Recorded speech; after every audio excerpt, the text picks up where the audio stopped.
കാഷ്വാലിറ്റിയിൽ അങ്ങോട്ട് അടുക്കാൻ വയ്യ. OP-യിലാണെങ്കിൽ തിക്കും തിരക്കും.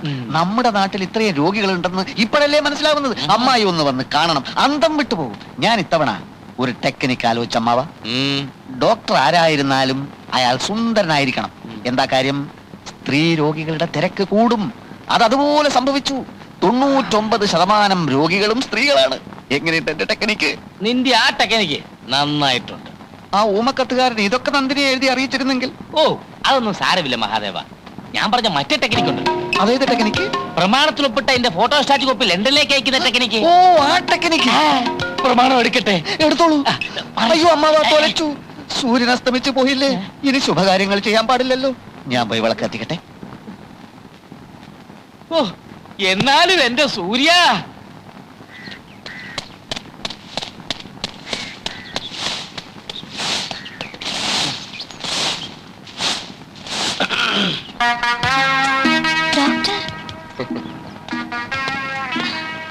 ഞാൻ വിചാരിച്ചില്ലേ എന്ത് ഇന്ന് വിജയിക്കുമെന്ന്.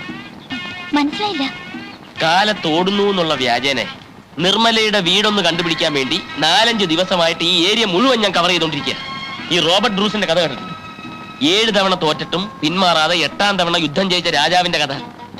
ശ്രമിച്ചാൽ നേടാം. അതാണ് ആ കഥയുടെ ഗുണപാഠം. എന്തിനാ എന്റെ വീട് കണ്ടുപിടിക്കുന്നത്? കാണാൻ. യൂണിഫോമിലല്ലാത്ത നിർമ്മലയെ ഒന്ന് കാണാൻ. എന്നോട് മേൽവിലാസം ചോദിക്കാമായിരുന്നില്ലേ? അതിൽ ത്രില്ലില്ല. മാത്രവുമല്ല, ഞാൻ വരുന്ന കാര്യം മുൻകൂട്ടി അറിഞ്ഞാൽ നിർമ്മല മേക്കപ്പ് ഇടും, ആഭരണങ്ങൾ അണിയും. ഇതുപോലെ ഒറിജിനൽ നിർമ്മലയെ കാണാനൊക്കെയല്ല. ഞാനൊരു സാഹിത്യകാരനൊന്നുമല്ല, എങ്കിലും ഞാൻ സ്വല്പ സാഹിത്യം പറയാൻ പോവാ. ഈ പ്രഭാതത്തിലെ ചുവപ്പ് നിർമ്മലയുടെ കവിളിലെ ചുവപ്പുമായി മത്സരിച്ചു. ഓക്കെ, ജയിച്ചതോ നിർമ്മലയുടെ കവിള്. എങ്ങനെയുണ്ട്? എങ്ങനെയുണ്ട്? ഡോക്ടർ, ഞാനൊരു പാവമാണ്. ഞാനൊരു ദുഷ്ടനല്ല. ആണെന്ന് ഞാൻ പറഞ്ഞോ? അകത്ത് വന്ന ഡോക്ടർക്ക് കാണാം. ജന്മനാ തളർന്ന ശരീരവുമായി കിടക്കുന്ന എന്റെ അനുജൻ കുഞ്ഞുണ്ണി. അച്ഛൻ മരിച്ചതിന് ശേഷം ആത്മവിശ്വാസം നഷ്ടപ്പെട്ട അമ്മ. ഇതൊക്കെയാണ് എന്റെ സമ്പാദ്യം. ഡോക്ടർ വലിയ ആളാണ്. ഒരു ദുരന്തമെടുത്ത് തലേ. നാം തമ്മിൽ കണ്ടുമുട്ടുമ്പോൾ എനിക്ക് നിർമ്മലയെ മാത്രമേ അറിയാമായിരുന്നു. ഇനിയും അതറിഞ്ഞാൽ മതി. പിന്നെ നിർമ്മലയുടെ ദുരന്തങ്ങൾ പങ്കുവയ്ക്കുന്നതിൽ എനിക്ക് സന്തോഷമേ ഉള്ളൂ. എങ്കിലും ഇന്നും ആശുപത്രിയിൽ എത്താൻ ലേറ്റ് ആവുമോ? ഇല്ല, ഞാനിത് പുറപ്പെട്ടു കഴിഞ്ഞു. വേഗം വരണം. ഞാൻ കാത്തിരിക്കും.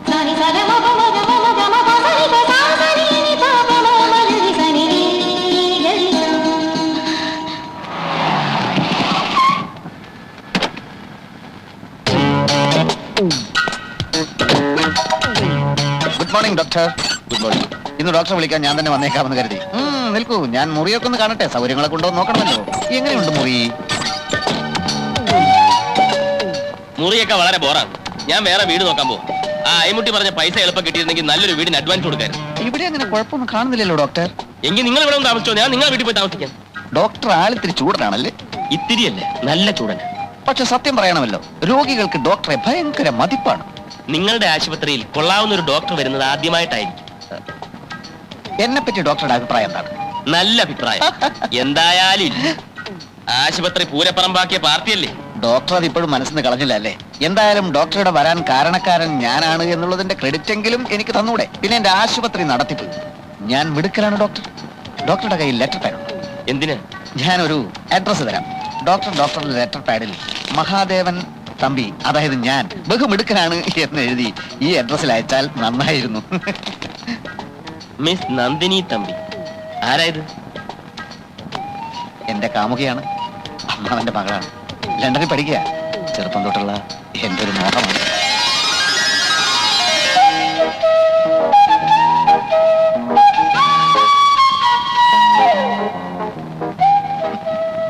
നന്ദിനിയുടെ പല പോസിലുള്ള ഫോട്ടോസാണ്.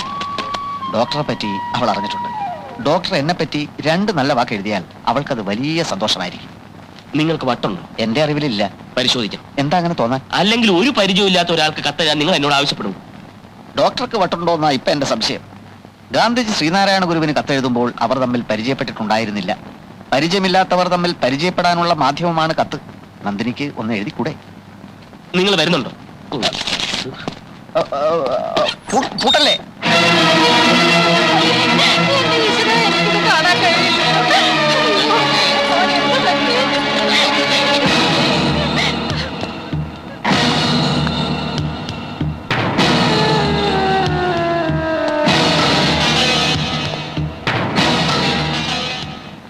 നിങ്ങൾ പുറത്തു പോകണം. എന്റെ ഉണ്ണിക്കുട്ടനെ എങ്ങനെങ്കിലും രക്ഷിക്കണം ഡോക്ടർ സാർ. അമ്മാവും പോണം. ഡോക്ടർ വന്നില്ലേ? വേണ്ടത് ചെയ്തോളൂ. നിങ്ങളും പൊയ്ക്കോളൂ. ജസ്റ്റ് മാത്രം മതി ഇവിടെ. എങ്ങനെ സംഭവിച്ചത്? മരത്തിൽ നിന്ന് വീണതാ. ആഴത്തിൽ മുറിവുണ്ട്. ബ്ലീഡിംഗ് നിൽക്കുന്നില്ല doctor. What shall we do? Stitch ഇടേണ്ടി വരും. Yes yes of course. Stitch ഇടണം. വേഗം ആകട്ടെ. Make it fast. Yes doctor. ഇല്ല, നിർമ്മല ഇട്ടാ മതി. ഞാനോ? ആ വേഗമാകട്ടെ. അയ്യോ ഡോക്ടർ, എനിക്ക് എന്താ അറിയില്ലേ? അയ്യോ ഡോക്ടർ, എനിക്ക് ധൈര്യമില്ല. ഇതുവരെ ഞാൻ ചെയ്തിട്ടില്ല. അതൊക്കെ ശരിയാവും. ഇട്ടേ പറ്റൂ. ഇല്ല ഡോക്ടർ, എനിക്ക് പറ്റില്ല. ഡോക്ടർ, ഇത് ബ്ലീഡിംഗ് ഹെവി ആവുന്നു. ഉടനെ എന്തെങ്കിലും ചെയ്തില്ലെങ്കിൽ. എന്താ ഡോക്ടർ? ഒരു തലകറക്കം പോലെ. കുറച്ച് വെള്ളം.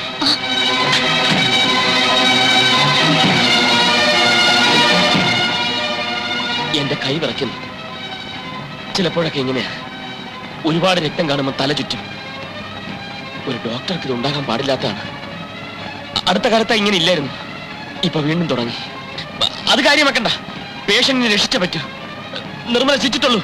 ചിച്ചിട്ടുള്ളൂ. ഞാൻ ഇവിടെ ഉണ്ടല്ലോ. ചിച്ചിട്ടുള്ളൂ. ഞാനല്ലേ പറയുന്നത്. ഇടൂ.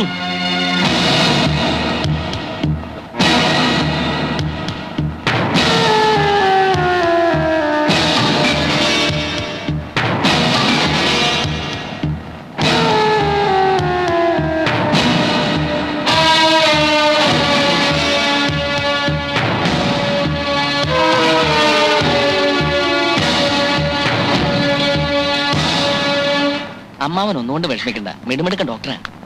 മോളെ, മോൻ എങ്ങനെയുണ്ട്? കുഴപ്പമൊന്നുമില്ല.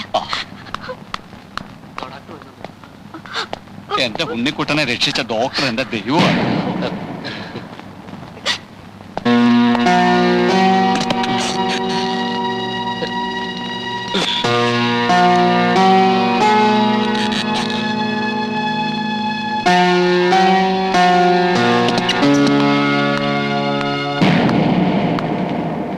നിങ്ങൾ ആരാണ്?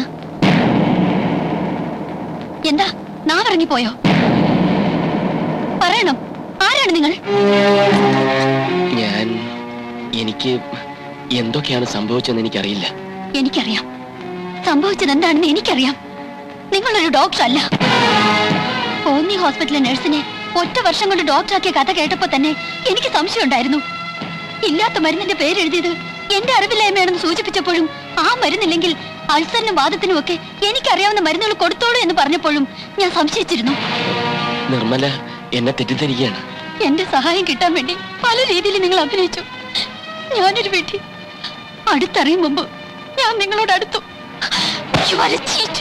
Professionally and personally, you are a born criminal. പഠിച്ചകൊള്ളാം. ഈ തമ്മാടത്തിനൊരു കൂട്ടു നിൽക്കാൻ എന്നെ കിട്ടില്ല. എന്നോടിത് വേണ്ടായിരുന്നു. Good bye.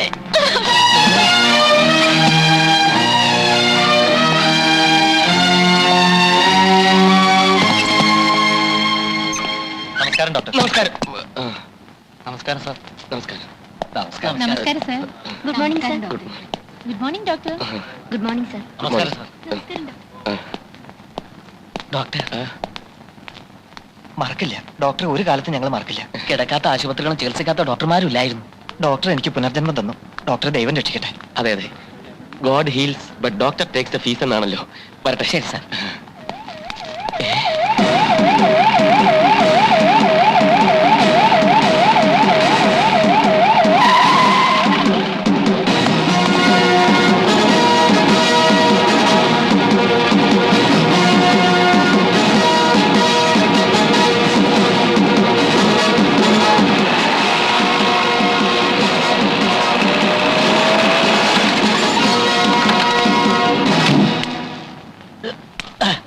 മന്ത്രി അദ്ദേഹം വന്നാട്ടെ.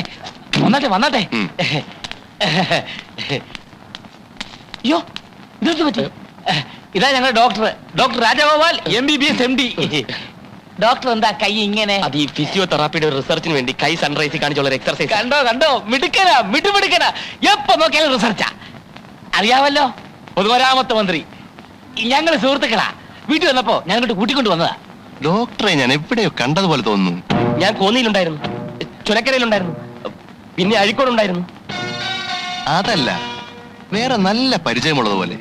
എങ്കിൽ അത് ഞാനായിരിക്കില്ല. നമുക്ക് ആശുപത്രിയൊക്കെ ചുറ്റിക്കറങ്ങി ഒന്ന് കാണാം. ഉം. ഇതൊക്കെ ഒന്ന് വലുതാക്കി എടുക്കണം. സഹായം വേണ്ടി വരും. ഉം. ഞങ്ങൾ റൂമിലേക്ക് വരാം. വന്നാട്ടെ വന്നാട്ടെ വന്നാട്ടെ.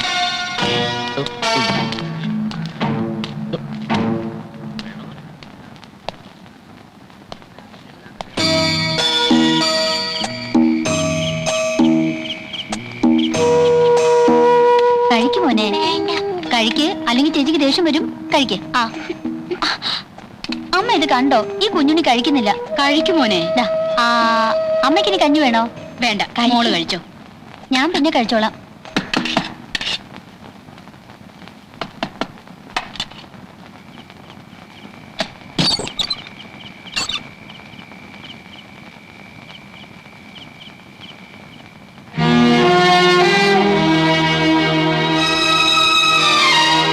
ആരാ മോളെ?